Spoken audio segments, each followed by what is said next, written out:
बहुत पुराने समय की बात है। ढोलकपुर गांव में दो अच्छे दोस्त रहते थे, चिंटू और बंटी सेठ। एक दिन दोनों ने सोचा कि गांव के पास के घने जंगल का सफर किया जाए। अपना प्यारा कुत्ता टॉमी को भी साथ लेकर वो दोनों जंगल की ओर निकल पड़े। जंगल में काफी अंदर चलते ही अचानक एक अजीब सी ठंडक महसूस हुई और सब कुछ खामोश हो गया। तभी एक डरावनी आवाज जंगल में गूंजने लगी, चुड़ैल की भयानक हंसी। दोनों दोस्त सहम गए, लेकिन आगे बढ़ते रहे।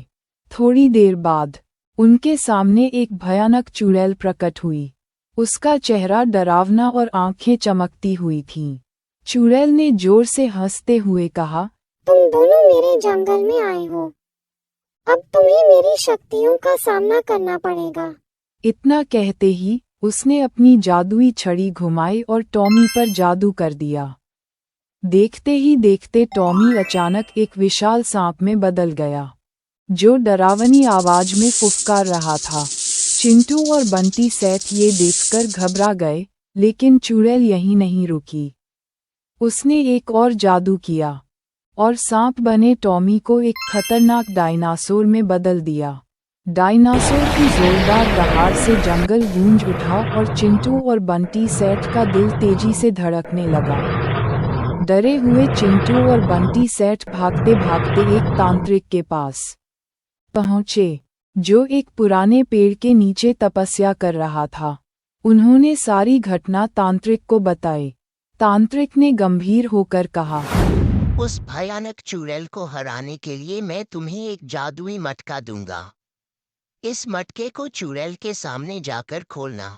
जैसे ही तुम इसे खोलोगे, उसमें से उड़ने वाले जादुई पंख निकलेंगे, जो चुड़ैल से लड़कर उसे खत्म कर देंगे।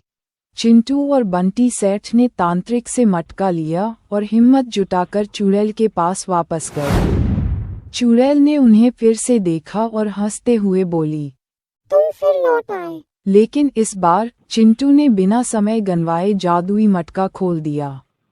मटके के खुलते ही उसमें से सुनहरे चमचमाते जादुई पंख निकले और हवा में तेजी से घूमने लगे। पंखों ने चुड़ैल की तरफ बढ़कर उस पर हमला करना शुरू कर दिया। चुड़ैल अपनी शक्तियों से उनका सामना करने की कोशिश करती रही, लेकिन जादुई पंख उसकी सारी ताकत को चूसते हुए उसे कमजोर करने लगे। आखिरकार चुड़ैल दर्दनाक चीख के साथ खत्म हो गई और उसके साथ ही जंगल में फैला हुआ डर भी गायब हो गया। टॉमी भी अपने असली रूप में लौट आया। चिंटू और बंटी सेठ ने राहत की सांस ली और जल्दी से जंगल से बाहर निकलकर गांव लौट आए। घर पहुंचते ही वो अपने प्यारे दोस्त टॉमी के साथ खुशी खुशी रहने लगे और उस भयानक दिन को एक रोमांचक याद की तरह अपने दिलों में संजो लिया।